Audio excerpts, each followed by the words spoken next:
ओम शांति। आज प्यारे मीठे बाबा की मुरली मंथन की डेट है 6 अगस्त 2023। तो आज है अव्यक्त मुरली। आज अव्यक्त अर्थात जो परमात्मा एक साकार तन का आधार लेकर मधुबन में जो मुरली चलाते हैं ना, उसे हम अव्यक्त कहते हैं।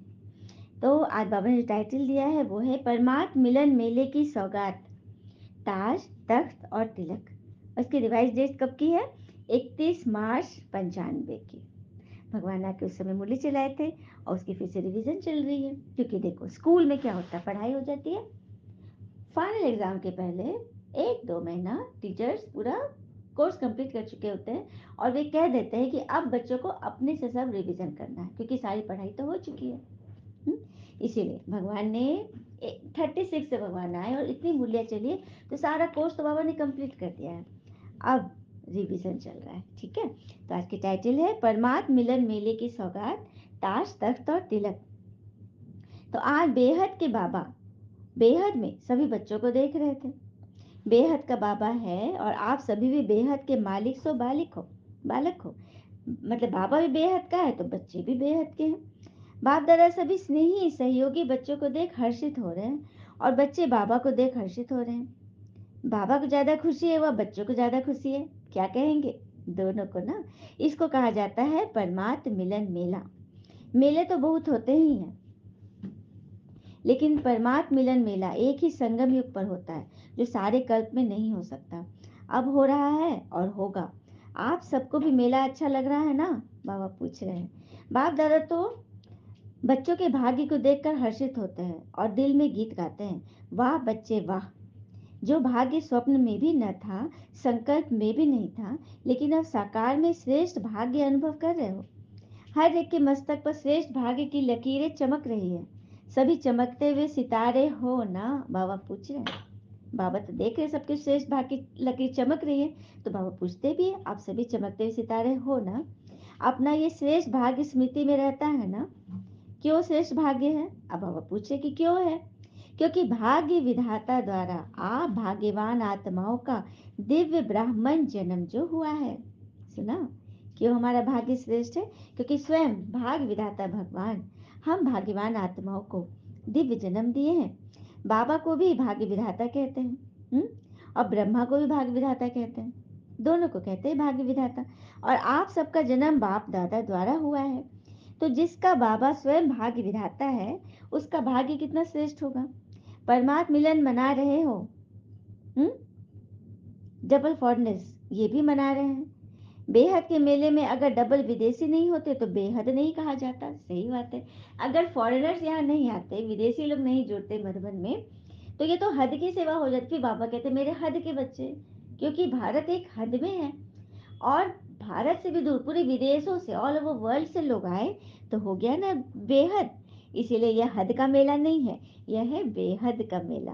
तो आप लोगों का भी विशेष पाठ है, जो बाबा और सर बच्चे देख देख हर्षित होते हैं। भाग्य विधाता द्वारा जन्म होना ये सबसे नंबर वन भाग्य है। तो सबसे नंबर वन भाग्य कौन सा है? भाग्य विधाता द्वारा जन्म होना। साथ साथ सारे कल्प में किसी भी जन्म में एक ही परमात्मा पिता भी बने, टीचर भी बने, सदगुरु भी बने और सर संबंध भी निभाए। ऐसा सतयुग से कलयुग तक किसको ऐसा भाग्य मिला है? सही बात है। सतयुग से लेकर कलयुग तक ऐसा भाग्य किसी को मिला है कि एक भगवान आकर वो पिता भी बने, टीचर भी बने, सदगुरु भी बने और सर संबंध निभाए, मतलब माता पिता बंधु सखा सभी बन जाए। ऐसा कभी ऐसा भाग्य किसी को मिला है? बोलो, आपको मिला है। अभी आप निश्चय और नशे से कहते हो ना हमारा पालनहार स्वयं भगवान है। दुनिया वाले कहने मात्र कह देते कि परमात्मा ही पाल रहा है, सब कुछ चला रहा है, लेकिन आप प्रैक्टिकल अनुभव से कहते हो, अनुभवी हो ना, कि परमात्मा पिता है और परमात्मा ही पालनहार है, पालना कर रहे हैं। मतलब अनुभव से कर रहे, अथॉरिटी से कर रहे। नशा है ना, ये थोड़ा थोड़ा भूल जाते हो। चलते चलते अपने श्रेष्ठ भाग को साधारण समझ लेते हो क्या? हम्म श्रेष्ठ नहीं, श्रेष्ठ लेकिन समझ साधारण लेते हो। मतलब है श्रेष्ठ, भाग्य श्रेष्ठ है, लेकिन समझ लेते हो साधारण। इसलिए जो नशा और खुशी की झलक होनी चाहिए, सदा होनी चाहिए, वह नहीं रहती। क्यों नहीं रहती? समझ गए ना? भाग्य श्रेष्ठ दिया, भगवान दे रहे, लेकिन हम क्या करते, सोच सोच के उसको साधारण समझ लेते। तो फिर क्या होता है, खुशी की झलक सदा नहीं रहती, यह नशा नहीं रहता। वैसे 1 सेकंड भी भूल नहीं सकते, लेकिन कॉमन समझ लेते हो कि बाप मिल गया, हमारा हो गया, हम भी बाबा के हो गए। जब हमारा है तो नशा सदा स्थायी होना चाहिए ना, लेकिन कभी ऊंचा, कभी मध्यम, कभी साधारण। सोचो, हमारा पिता परमात्मा है और फिर शिक्षक डायरेक्ट परमात्मा है। क्या शिक्षा दे रहा है? आपको क्या बना रहे हैं? तो त्रिनेत्री, त्रिकालदर्शी, त्रिलोकीनाथ, ऐसा कोई पढ़ाई किसी ने पढ़ाया? अभी तक तो ये डिग्री सुनी थी, जज बनते थे, बैरिस्टर बनते थे, डॉक्टर, इंजीनियर, ये सब डिग्री आज तो देखी। लेकिन क्या त्रिलोकीनाथ, त्रिकालदर्शी, त्रिनेत्री, नॉलेजफुल, ऐसी डिग्री देखी है? द्वापर से कलयुग तक किसको मिली है बताओ तो? सिर्फ आपको मिली है। आपने भी तो 30 जन्म लिए, उस समय मिली थी क्या? नहीं मिली। तो ऐसा शिक्षक हमारा है। साइंस वाले साइंस की कितनी भी योजना करें, फिर भी त्रिलोक तक नहीं पहुंच सकते। ये बात तो बाबा हमेशा बोलते हैं। रॉकेट में कितना फ्यूल डाले जो कि अंतरिक्ष से पार त्रिलोक परम धाम तक पहुंच जाए, पहुंच ही नहीं सकते। है ना, इतनी ऊंचाई पर है, वहां कोई सोच ही नहीं सकता त्रिलोक को कैसे पहुंचेंगे। तीनों लोगों का नॉलेज कैसे प्राप्त होगा? और आपने तो, आप में जो 5 वर्ष का भी बच्चा है ना, वो भी तीनों लोगों का नॉलेज जान गया। वो भी फलक से कहता है, हाँ हम सूक्ष्म वतन को जानते हैं, मूल वतन जानते हैं। तो परमात्मा शिक्षक भी है। श्रेष्ठ शिक्षा से ये डिग्री तो प्राप्त कराई, लेकिन दुनिया में सबसे बड़े से बड़ा पद राज्य पद होता है। क्या बात है। तो पढ़ाई से पद भी मिलता है ना, तो आपको राजा बनाया है। अभी राजा हो या बनना है? अब बाबा पूछ रहे हैं, राजा बन गए हो या बनना है? हो राजा और बैठे हो पट में, हम्म पक्का मकान भी नहीं, टेंट में बैठे हो। तो देखो, श्रेष्ठ श्रेष्ठ पद राजपद है। अभी भी स्वराज्याधिकारी हो, और भविष्य में भी विश्व राजाधिकारी बनना ही है। अभी हम कैसे स्वराज्याधिकारी? क्योंकि स्वयं पर, अपने मन पे हम राजा बने हैं, मन के राजा बने हैं, है ना। और भविष्य में ताज तिलक, तख्त तिलक मिल जाएगा। तो ये पक्का है ना। किसको राज्य करना है? आप राज्य करेंगे कि आपके ऊपर कोई राज्य करेगा? देखो, अब बाबा फिर पूछ रहे, आपको राज्य करना है ना, कि आपके ऊपर कोई राज्य करेगा? नहीं। ये सब इतने राजा तो बनेंगे ना, इतने सब राज्य करेंगे। प्रजा भी तैयार की है या अपने ऊपर ही राज्य करेंगे? क्या बात है। प्रजा जब तक नहीं तैयार करोगे तो राज्य किस पर करोगे? क्या अपने पर राजा, एक राजा दूसरे राजा पे राज करेगा क्या? तो अपना भाग्य देखो। परमात्मा मेरा शिक्षक है, राजपद देने वाला है, और फिर सतगुरु बन साथ ले जाने वाला है। मंत्र देते हैं, तो सतगुरु ने क्या मंत्र दिया? कौन सा मंत्र देते हैं बाबा? मन मना भव। सदगुरु द्वारा महामंत्र भी मिला और सर्व वरदान भी मिले। तो कितने वरदान मिले हैं? वरदानों की लिस्ट देखो कितनी लंबी है। रोज वरदान मिलता है ना। सच बात है ना, बाबा मुरली में रोज रोज वरदानों से हमारी झोलियां भर रहे। कितने समय से मिल रहे हैं इतने वरदान? कोई भी फॉलोवर को कोई गुरु दे सकता है क्या? नहीं। तो ऐसा सदगुरु जो रोज वरदान दे, ऐसा कभी देखा? तो ऐसा इसका नशा चढ़ा है। हाँ, सदा याद रखना। ऐसे नहीं, यहाँ से बस में जाओ और नशा उतरना शुरू हो जाए, सदा बढ़ता रहे। कितने सुंदर बाबा बोले। मधुबन जो बच्चे आते हैं और फिर लौटते हैं बस में, तो वही बाबा बोले, ऐसा नहीं कि बस में चढ़ो और सारा नशा यही उतार दो। बाप दादा सभी बच्चों को सदा ही हर सब्जेक्ट में नंबर 1 देखना चाहते हैं। क्या चाहते हैं बाबा? हर सब्जेक्ट में नंबर 1। तो नंबर 1 हो कि अभी बनना है? नशे से कहो, हम नहीं होंगे तो कौन बनेगा? हम्म अच्छा है। बाबा भी खुश होते हैं कि एक एक मेरा बच्चा राजा बच्चा है। प्रजा नहीं है, प्रजा तो पीछे आएगी, तो एक बार भी सुन लेगा ना, थोड़ा भी समझा, वो प्रजा में आएगा। लेकिन तुम तो मेरे लकीएस्ट बच्चे हो, राजा बच्चे हो। आप तो फिर भी लकी हो जो इतना भी मिलने का चांस मिला है। क्या बात है। माया और प्रभु का खेल साथ साथ चल रहा है। अगर परमात्मा द्वारा मेला हुआ तो माया भी झमेला जरूर करेगी। सुना? यदि परमात्मा मिलन का मेला मना रहे हो तो माया भी झमेला करने पहुंचेगी। तो आपका काम है मेला करना, और उसका काम है झमेला करना। तो झमेला भी हो रहा है और मेला भी हो रहा है। सही बात है। आपके पुरुषार्थ की आंधी है और उसके झमेलों की आंधी है। घबराते तो नहीं हो ना? बाबा पूछ रहे हैं, क्या हो गया? नहीं, आंधी आ गई, तूफान आ गए, कुछ भी हो, लेकिन भक्ति से जो धक्के और मेहनत करते थे वैसे तो नहीं है ना यहाँ। भक्ति के धक्के तो नहीं खाते हो ना, मजे में रहते हो ना। तो ये मेला अच्छा लगता है, ये झमेला अच्छा लगता है? भक्ति में है झमेला और ज्ञान में है मेला। तो अब क्या चाहिए? हम्म मतलब भक्ति क्या होता है ना, एक किसी चीज़ की पूजा कर रहे हैं, अचानक कोई आके बोल दिया कि अरे इसको नहीं, इसको करो। फिर हम फट से ना झमेलों में 1 से 2, 2 से 4 ऐसे करते कितने सारे हम मन बना लेते हैं। तो इसलिए बाबा कहते हैं झमेलों में फँसोगे तो फिर धक्के ही खाओगे। हुँ? बाप दादा को बच्चों का स्नेह देख खुशी है। स्नेह ने मेला रचाया है। बाबा का भी स्नेह है तो बच्चों का भी स्नेह है। दोनों मिल गए तो क्या हो गया? मेला। भगवान और आत्मा, आत्मा परमात्मा का जो मिलन हुआ तो क्या बन गया? मेला। दृश्य भी कितना अच्छा लग रहा है। ऐसा कभी सोचा था इतना बड़ा परिवार मिलेगा? और इतना परिवार किसको होगा? किसको होगा इतना बड़ा परिवार बेहद का? अच्छा, आपके घर में कितने हैं? हाँ, और आपके सेवा स्थान में कितने हैं? गिनती के होंगे ना। घर में तो 2-4 बच्चे होते हैं, और सेवा स्थान में भी चलो 100, 200, 500, 1000। लेकिन ये जो बेहद की पूरी दुनिया का जो बाबा के बच्चे हैं, इतना बड़ा परिवार तो किसी का नहीं होगा। हम्म, तो बाबा का घर आपका घर है। दुनिया कहती है घर बार छोड़ते हैं, और आपने कितने घर बनाए? मतलब यहाँ के बारे में लोगों के मन में धारणा है ये तो घर बार छुड़ाते हैं। तो बाबा क्या कहते हैं? आप घर बार छोड़ते नहीं हो, आप तो घर बनाते हो। और आपके घर गिनती गिनती भी नहीं कर सकते हो, इतना घर है आपका। क्योंकि पूरा विश्व एक परिवार हो गया ना। तो ये छोड़ना हुआ कि बनाना हो गया? हम्म, और परिवार को छोड़ा या परिवार को इतना बड़ा बना लिया?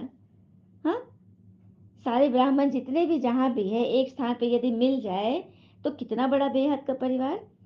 तो बेहद को याद करने से बेहद की खुशी और बेहद का नशा होता है। अगर हद में समझते हो तो हद की खुशी होगी।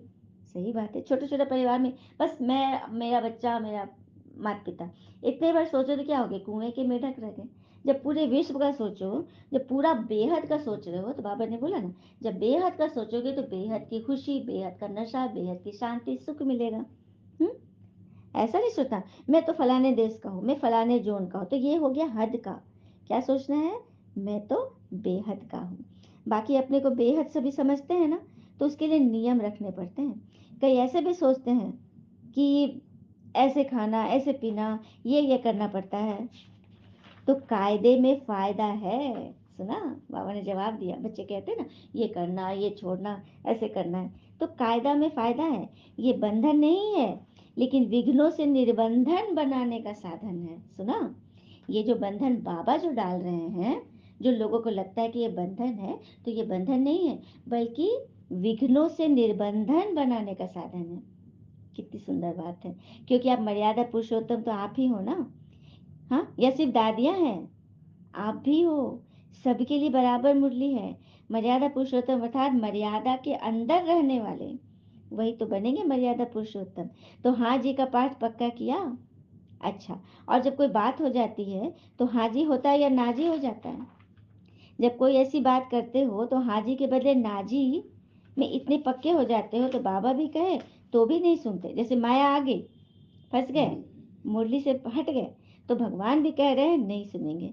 जैसे स्थापना में जो छोटे छोटे बच्चे आए, तो बाप दादा उनको पाठ पक्का कराने के लिए हमेशा कहते थे कि ना करना माना नास्तिक, ना करना माना नास्तिक, और हाँ करना माना आस्तिक।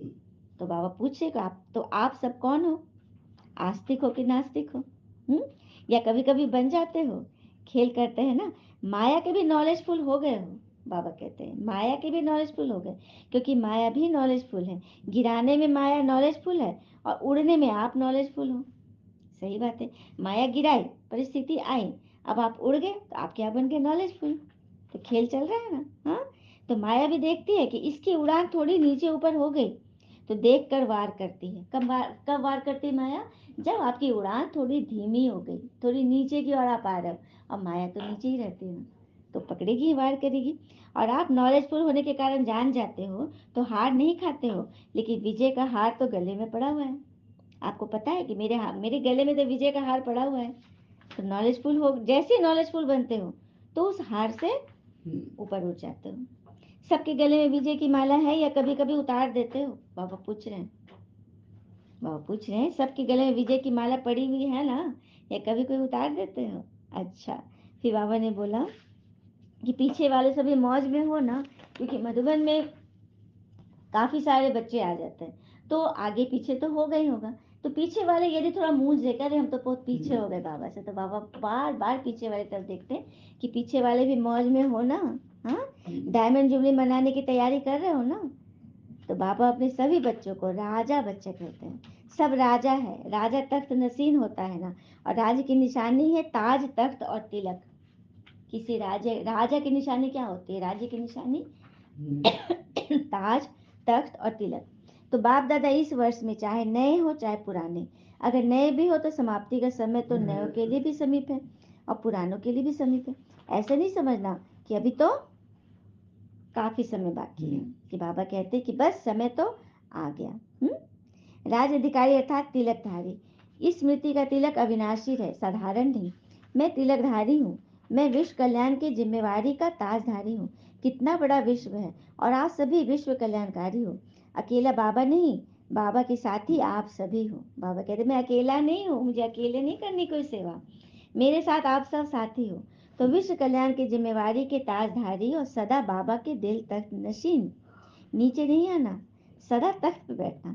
वैसे भी देखो जो बहुत प्यारे होते हैं, लाडले बच्चे होते हो, तो माँ बाप उनको गोदी में उठा लेते हैं ना, उनको मिट्टी में नहीं चलने देते। नहीं नहीं नहीं नहीं, नीचे गंदगी है, मत जाओ, गोद में रहो, करते हैं ना, धरती पाँव नहीं रखने देते।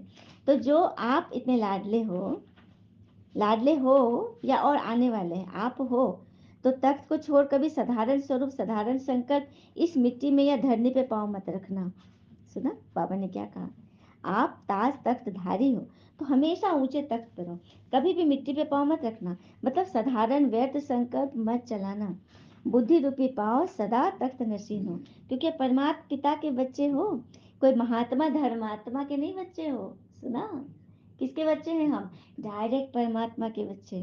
हाँ, अभी तो सब नशे में ठीक हो, बाबा कह रहे अभी मधुबन में हो तो सब नशे में हो, दिखाई भी दे रहा है कि अभी सबको नशा चढ़ा हुआ है। लेकिन क्या ये नशा सदा रहेगा कि थोड़ा थोड़ा रहेगा फिर युद्ध करेंगे? देखो बाबा सबकी क्लास लेते हैं, अभी तो नशा दिख रहा है बाबा को, लेकिन यहाँ से निकलते थोड़ा थोड़ा रहेगा फिर युद्ध करोगे ना, फिर विजय प्राप्त करेंगे। ऐसा तो नहीं। ब्राह्मण हो या क्षत्रिय हो, बाबा पूछ रहे हैं क्या हो? ब्राह्मण मौज में रहते हैं और क्षत्रिय युद्ध में रहते हैं, हमेशा तीर भाला टांगे रहते हैं। तो क्षत्रिय नहीं हो, युद्ध नहीं करना है कि कभी ब्राह्मण बन जाते हो कभी क्षत्रिय बन जाते हो। अगर माया से युद्ध करनी पड़ती है तो क्षत्रिय हो गए। सुना, यदि माया आ रही है उसको हटाने में यदि समय वेस्ट एनर्जी सब लग रहा है तो आप क्षत्रिय हुए। ब्राह्मण माना विजयी और क्षत्रिय माना युद्ध करने वाले। तो बाप दादा को तो कभी कभी बच्चों पे बहुत तरस आता है, क्योंकि बैठते हैं योग में और करने लगते हैं युद्ध।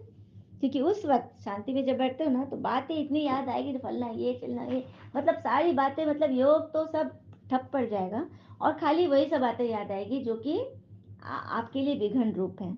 हाँ, तो अगर तो कहेंगे 1 घंटा योग में बैठे, लेकिन 1 घंटे में युद्ध कितना समय चला और योग कितना समय रहा, इसको चेक करो।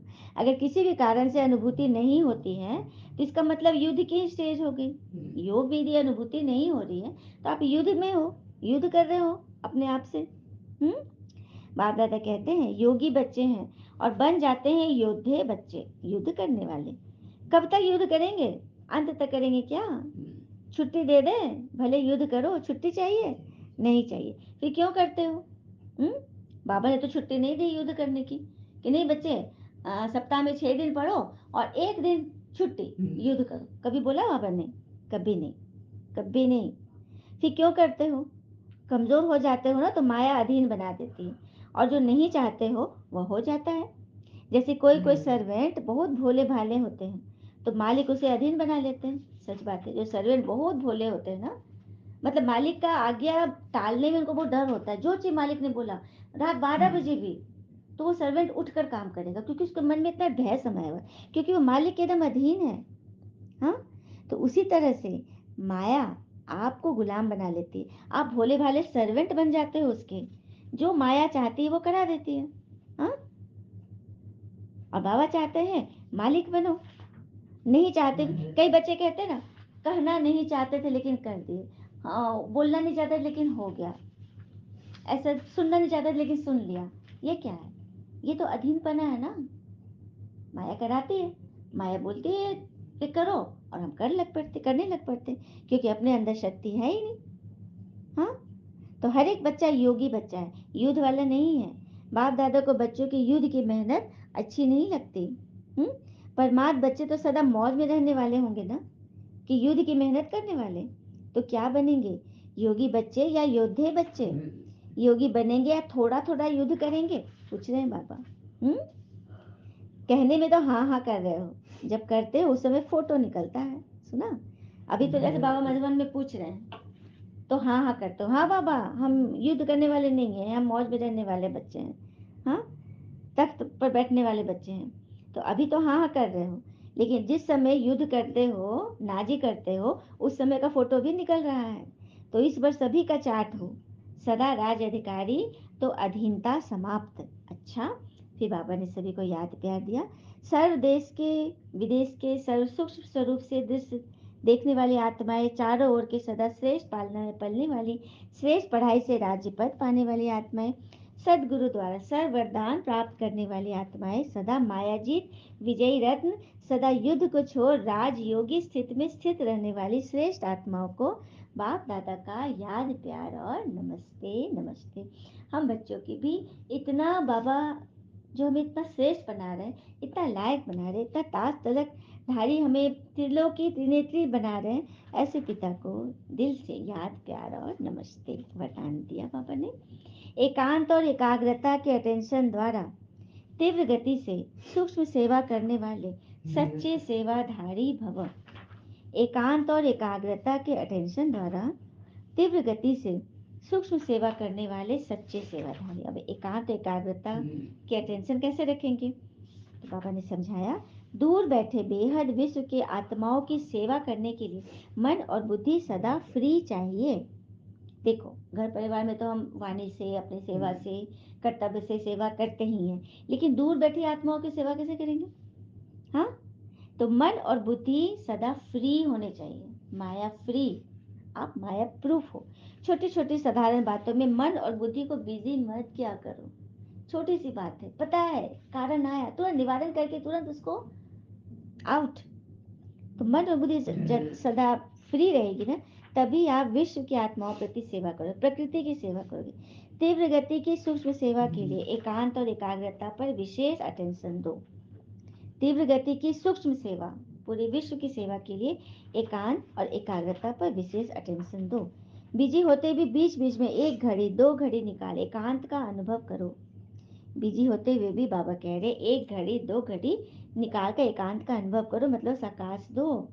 बाहर की परिस्थिति भर हलचल की हो, लेकिन मन बुद्धि को जिस समय चाहो एक के अंत में सेकंड में एकाग्र कर लो, तब कहेंगे सच्चे सेवाधारी। तो ऐसे सेवाधारी ही बेहद की सेवा के निमित्त बन सकेंगे। स्लोगन, ज्ञानी तो आत्मा वह है जो ज्ञान के हर राज को समझकर राजयुक्त युक्ति युक्त और योग युक्त होकर कर्म करे। कल भी बाबा ने क्या बोला था? हुँ? सोच समझ कर जो कार्य करते हैं वो सच्चे सेवाधारी होते हैं। आज बाबा कह रहे कि ज्ञानी आत्मा वो है जो ज्ञान के हर राज को समझ।